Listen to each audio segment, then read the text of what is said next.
Bonjour, ici Marie Denil. On est parti sur un tutoriel HubSpot et on va parler aujourd'hui de l'outil prévision commerciale. Donc ici, si je me mets dans la peau d'un directeur commercial qui a une équipe de 3 personnes à manager, qui sont des vendeurs qui ont des cycles de vente assez longs, et on part du principe ici, dans cet exemple, que la clôture fiscale est au 31 décembre.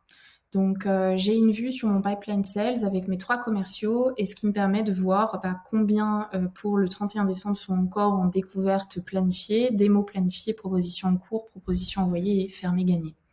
Donc là, a priori, avant l'outil de prévision de HubSpot, en fait, ce que fait HubSpot, c'est qu'il prend le montant qui a été forecasté dans chaque opportunité, chaque transaction par le commercial, et il va aller le pondérer par le pourcentage que vous avez indiqué quand vous avez configuré votre pipeline ici.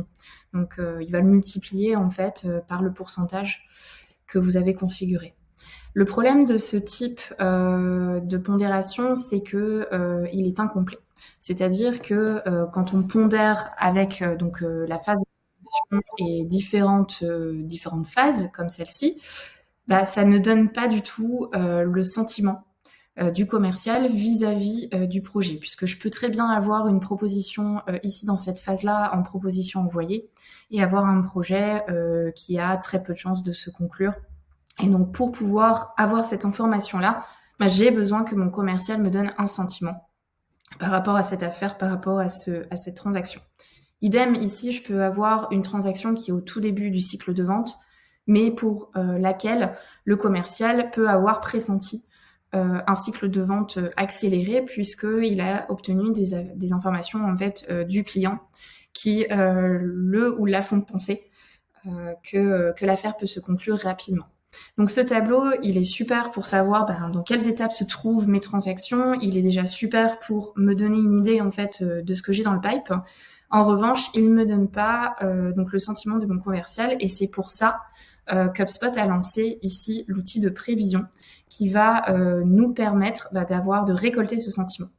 Donc si vous avez des revues hebdomadaires ou bimensuelles avec vos commerciaux, c'est intéressant de leur faire rajouter ici cet onglet prévision. Donc vous allez tout simplement ajouter une vue et aller leur faire rajouter l'outil prévision.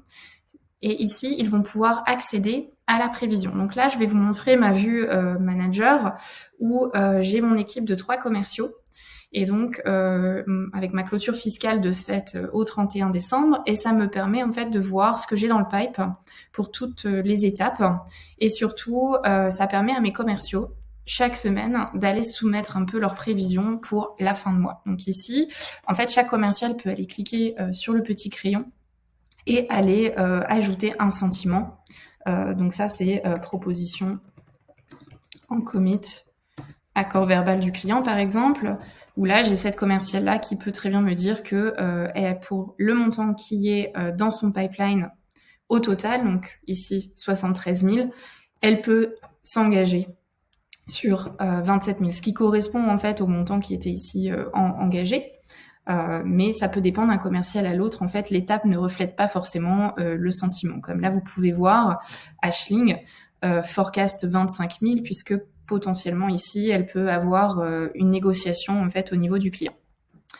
Donc ça, c'est intéressant parce que ça me donne déjà mon sentiment par rapport à la complétion de l'objectif, par rapport à ce que j'ai dans chaque affaire, pour aller un petit peu plus loin durant mes revues hebdomadaires ou bimensuelles, ça dépend comment vous travaillez. Donc là, on peut partir du principe que j'ai une revue avec chaque commercial chaque semaine. Je peux également me servir de l'outil de prévision pour revoir chaque opportunité, donc forecaster pour la période sur laquelle vous vous ciblez ici, et aller commenter un petit peu chaque opportunité. Donc, vous voyez ici, c'est une commerciale qui a déjà atteint son chiffre d'affaires. Donc, mon objectif en tant que manager, ça va être de l'accompagner à dépasser son objectif et surtout à closer ce qui lui reste en pipe. Donc, ce que je peux l'aider à faire, c'est identifier ici parmi les transactions qui ont toujours une date de fermeture sur décembre, lesquelles ont de réelles étapes suivantes parmi les best case, parmi celles sur lesquelles elle s'est engagée, parmi toutes celles qui lui restent en pipeline. pour pouvoir identifier s'il y a de réels next steps, si les projets sont toujours actifs et si on a suffisamment d'informations pour closer l'affaire sur la date de fermeture forecastée. Donc cet outil, il est vraiment top et il faut vraiment le prendre comme une opportunité de coaching avec vos équipes pour pouvoir combiner donc un calcul mathématique qui est j'ai tant de transactions dans tel type de probabilité et donc du coup je fais mon calcul basé là-dessus, mais également vous en servir comme un outil en fait de collecte du sentiment de votre équipe qui est sur le terrain et qui va pouvoir en fait vous donner des indications sur ce qu'ils pensent pouvoir closer ou pas pour la période que vous avez sélectionnée. Ce qui est intéressant aussi, c'est que vous pouvez consigner ici les étapes suivantes, ce qui vous permet de semaine en semaine de bien vérifier si les étapes ont été atteintes et pour chaque opportunité d'avoir un cadencement qui soit efficace et qui vous permette de suivre sur le long terme tous les projets qui sont forecastés. Voilà, j'espère que c'était clair pour vous. N'hésitez pas à revenir vers moi si vous avez des questions. Je vous mettrai dans la barre d'infos des petits articles qui peuvent vous aider à configurer notamment vos objectifs et à configurer l'outil de prévision du point de vue du manager. Mais en tout cas, c'est comme ça que vous pouvez vous en servir au quotidien. Et n'hésitez pas à me faire des commentaires si vous avez d'autres manières de l'utiliser. Je suis intéressée pour qu'on en discute. À bientôt!